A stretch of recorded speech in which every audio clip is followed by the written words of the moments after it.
Hey there. Welcome to this week's episode of Epic Entrepreneurs, brought to you by Action Coach Growth Partners. I'm your host, Bill Gilliland. And in this podcast, you'll find three things. You're going to hear real stories from real entrepreneurs that will help you along your entrepreneurial journey. You're also going to get business tips to help you scale up faster, and you're going to get actual coaching to help you get better real world results to be the best entrepreneur you can be. Hey, and if you like the podcast, remember to subscribe. And now, enjoy the show. Hey there. Hope you're having a great week. This week, I'm welcoming back Jay Cope of Semper Custom Remodeling. He's been on the show, but he was on one of the early episodes. It's probably been a few years, and things have changed a bit. So welcome, Jay, and tell us a little bit about what's going on at Semper Custom Remodeling these days. Yeah, thanks, Bill. Yeah, it has been a couple years now.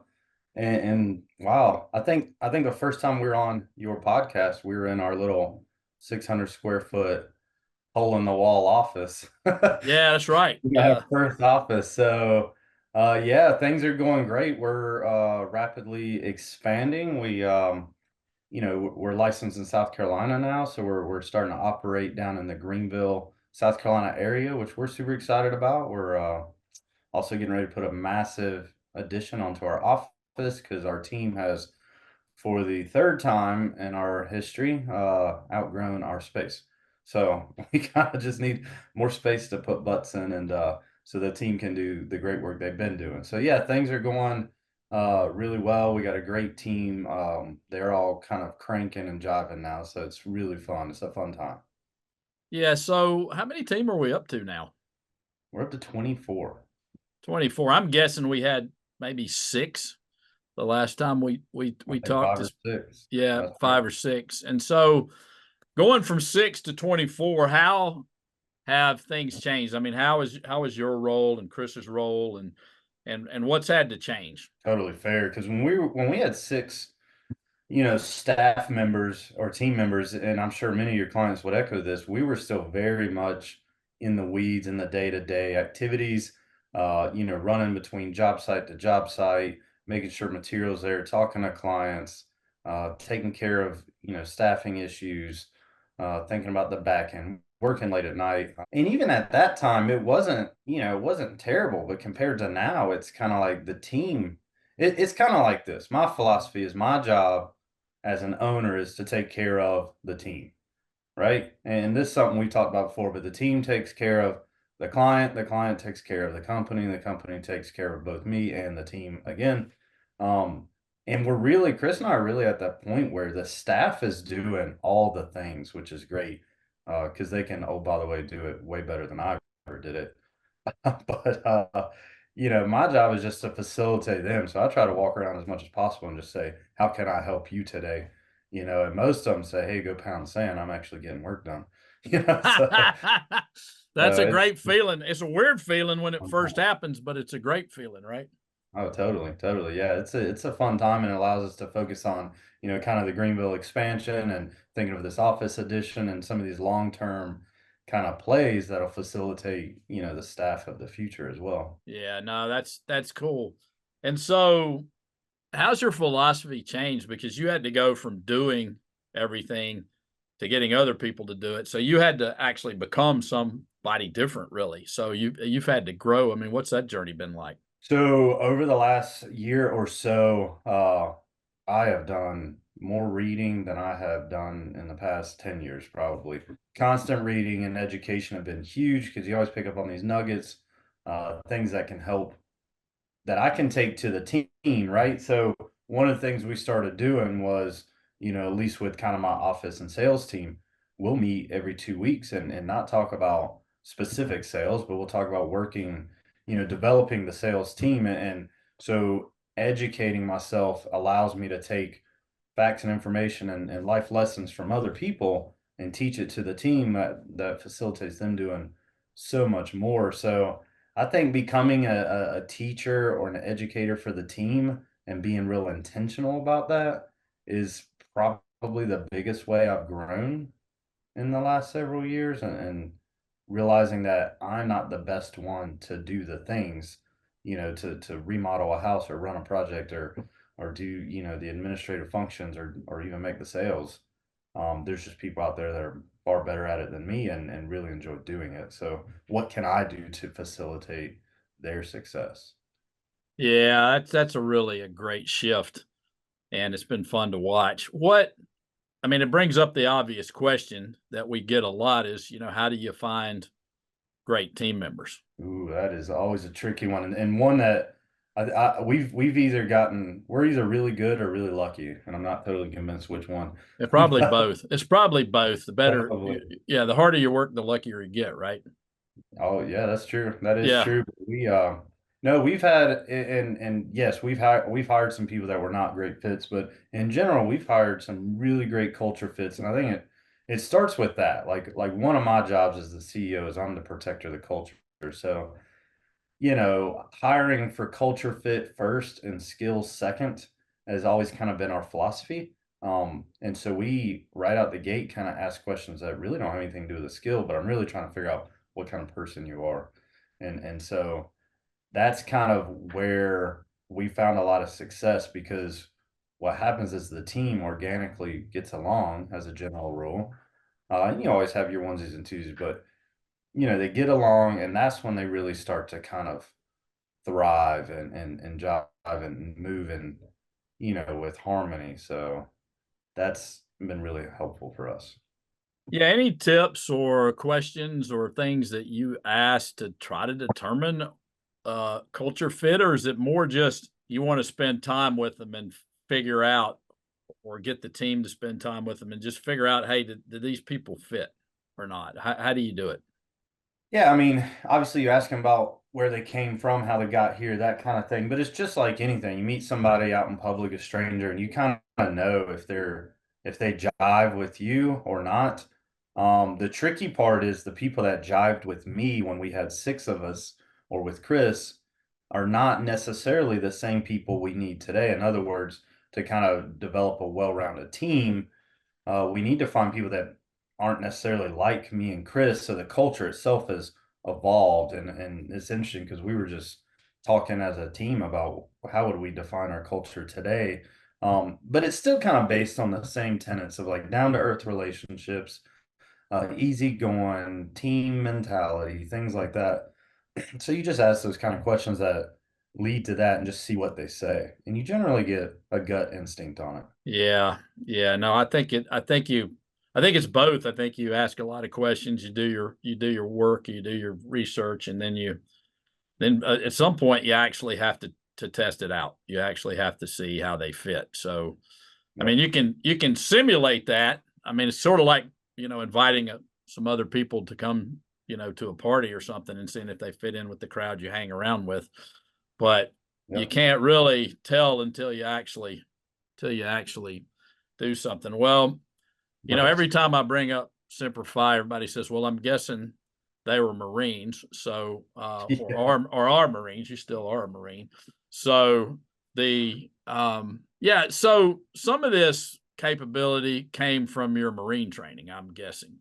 Some of this, some of your leadership style, some of your management style came from that. Talk a little bit about the influence that the Marines have had on both you and Chris and the company. Yeah. Yeah, absolutely. Yeah, when Chris and I joined the Marine Corps, geez, 20 years ago now, we learned obviously the basic tenets of discipline and judgment and all this kind of stuff, which is very important.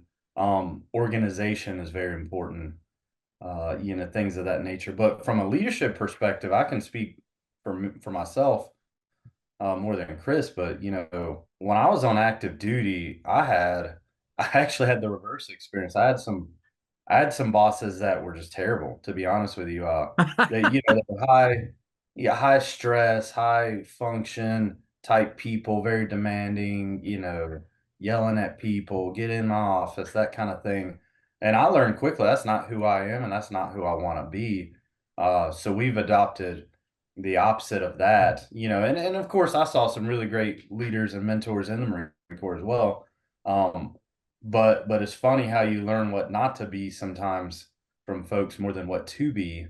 So we really embrace that culture of like, look, let's work together and be collaborative in nature, team oriented and things of that nature. So, so it's kind of been an interesting journey, but the team is, I think, working a lot better because it's, in fact, we just had a guy who he left us. He said, I want to go do something else. I'm not being satisfied, or I'm not satisfied in this role right now. And so he went and worked for another company. He actually came back to us after 6 months and he said, it's the culture.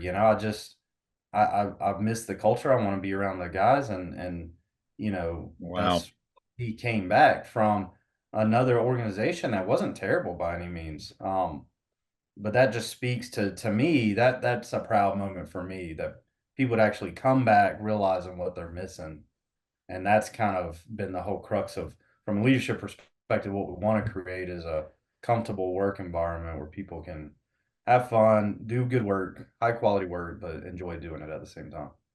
Yeah, that's awesome. That's a great story. And whenever people are coming to you and say, "How can I work here?" or in this case, the fellow left and then came back. That's a man. That is what we're after. That is, and every culture is a little different. I also thought there was a nice learning there in it. There is a lot to be learned from who you don't want to be and who you Right. don't want to become. And my experience has been, everybody's got strengths and everybody's got weaknesses, and you should learn from both. If they're not good at something, and their style doesn't fit you, then and the third thing I heard was be yourself. You Mhm. have to be who you are. You can't be somebody you're not. If you're trying to be somebody you're not, that truthfully, everybody's got a BS meter and they just know it, right? Yeah, they Mhm. just know it. They just know it when you're not trying to. Well, let's shift gears here. Simplify has come on as a sponsor of the Asheville Business Summit in August, and it's going to be an amazing event. What prompted it? What? Tell us the story. How you got involved? Yeah. Yeah, so we actually got involved with the Asheville Business Summit. Uh, Basically, we attended a seminar back in December with the man himself, Brad Sugars, and spent a week with him. Learned a lot about growth and expansion and franchise models, licensure, things of that nature. So it was really great for our growth plans. So when offered the Asheville Business Summit and we found out he's coming, it was kind of a no brainer, knowing his kind of leadership style. And I've heard him speak, at least on 4 or 5 different occasions at this point, and he always has a way of making the complex simple, and speaking to where you are in business and in life, and kind of bringing it down to the simple so that you can actually implement it. Something as, like I say, we spent a week with him, and something as complicated as massive growth and expansion, and developing in new cities and things of that nature, which I know nothing about. I've never done that. And he made a believer out of me that it can be done and it's not as difficult as we all think. But he does that with anything. The last time I heard him speak was on leadership and just some of those things. It was super cool. So yeah, I would definitely not miss an opportunity when he's coming to my hometown to listen and soak up what he's saying, because I told somebody the other day, we were talking about the business summit, and it was like, look, if you want a whole trove of $1 million ideas, you probably should be in the room in August, because that man just spits them out, at the cyclic rate. So that's, it's kind of a no brainer. If you're in business, you need to be there. Yeah, he's one impressive and smart cat. He's an impressive room. So, yeah, that was actually a fun week to be in a small group in a small room with a few other business owners to be working on growing your business for a full week, taking time out to do it. And this is an opportunity for people to actually get up and close and personal here with some pretty good kind of. He's going to be talking about management and leadership, I think the title is actually management versus leadership, but we all know that you need both. knowing what you know about Brad, what would you say? Like, what should people be looking for? I don't know what you know about Brad. So, yeah, I mean, you should be looking for growth ideas for sure. Be ready to accept them. Come with your pen and paper or your cell phone or however you jot down information, because you're going to get these blinding flashes of the obvious, where you're like, wow, that just makes so much sense. Why didn't I think of that before? You're going to get plenty of those. He's going to say things to bring back to your team, to bring into your business growth or development, or even just standardization and systemization, knowing he's talking about management. I'm sure we'll get into that.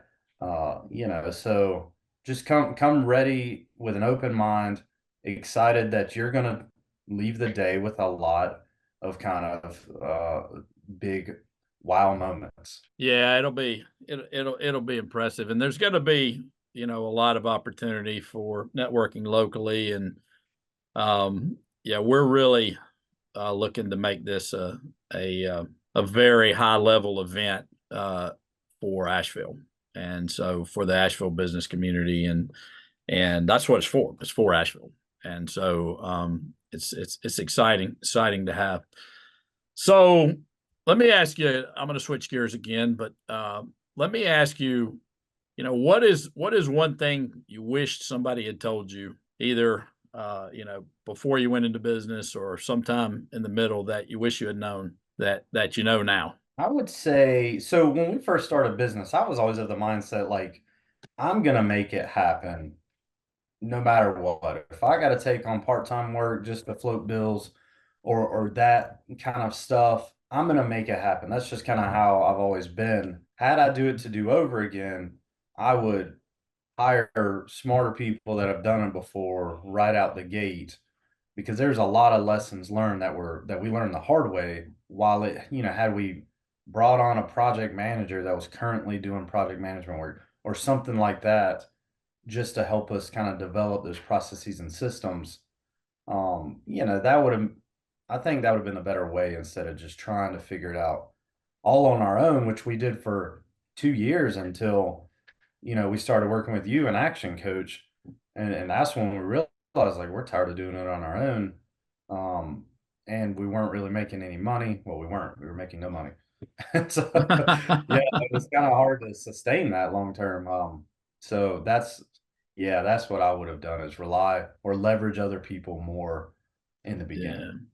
Yeah, yeah. You wish somebody told you go ahead and hire somebody right out of the bat. Obviously, the fear there is how do we pay for them? What are your thoughts on that? Well, so what I know now is that good employees pay for themselves. Yeah, You, right. it takes an investment up front, but if you can float a salary for a 3 month or 4 months training regimen, depending on the position, they are going to start paying for themselves, you know, 3, 4 times over at that point. So why wouldn't you, if you can? And people think they can't, but you can. I mean, 3 or 4 month salary is not unobtainable for the vast majority of businesses. Yeah, I mean, if you had to pay somebody 60,000, well, that's 5,000 a month. It's not 60,000. Right. So you're going to know pretty fast whether they're going to work Mhm. out or not. So you can move quickly, and you can and set certain goals and trainings and all those things. But yeah, I think 3 or 4 months of it, and most people can figure out how to do that. Yeah, that's Yeah. that's that's that's awesome. It really is a change in mindset. Yeah, I mean, I have a similar learning. I wish somebody told me that earlier, because I have this saying, can't do this stuff by yourself. I Right. don't care what it is. You can't do anything in life by yourself. I mean, there's nothing. I mean, that I can think of. Maybe somebody will pipe in and send us a comment and say that, well, you can do this, but I don't know anything that you can do by yourself as far as business that you can do by yourself. Well, any last thoughts here about growing businesses, the business summit, anything in general? Yeah, no, I mean, we're in a very exciting time, and thank you to you and the years we've known and worked together. But we're super excited about the business summit. We're bringing a ton of our business friends and several of our staff, which would be great for them. So we're super excited to do that and see Brad. And we really think the more education that we can feed both ourselves and our staff, again, leveraging other people, the better. for our kind of growth and expansion plans, going forward. So we're super excited about it, and we appreciate you inviting us to it and having us on the podcast. And anything we can do, let us know. Yeah, that's awesome. I mean, I think one of the things that I know about y'all and your business is, like, if you get an idea, y'all will just do it.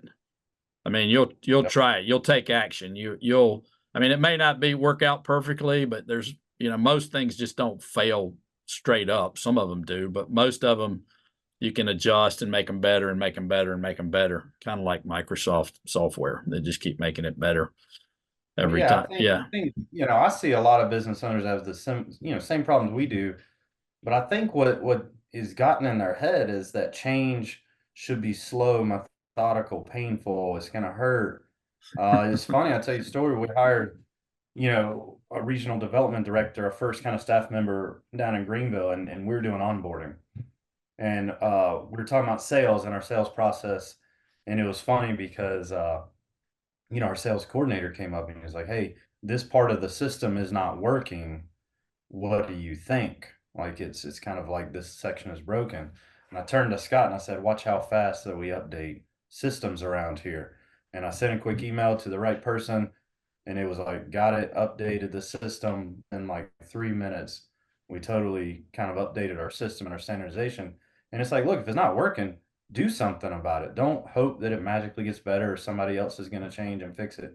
Just do it. And we're fortunate because we have a culture of that. So all of our staff are totally on board for that. And I think all business owners should be interviewing people that want to change and evolve, versus the people that just want it to be the same year over year over year, because we really encourage innovation. But anyway, it was just kind of a funny moment because he had, 30 years in the industry, kind of looked at me and I could tell he was like, "Wow, that was fast. I haven't seen systems Yeah. that Yeah, fast." no.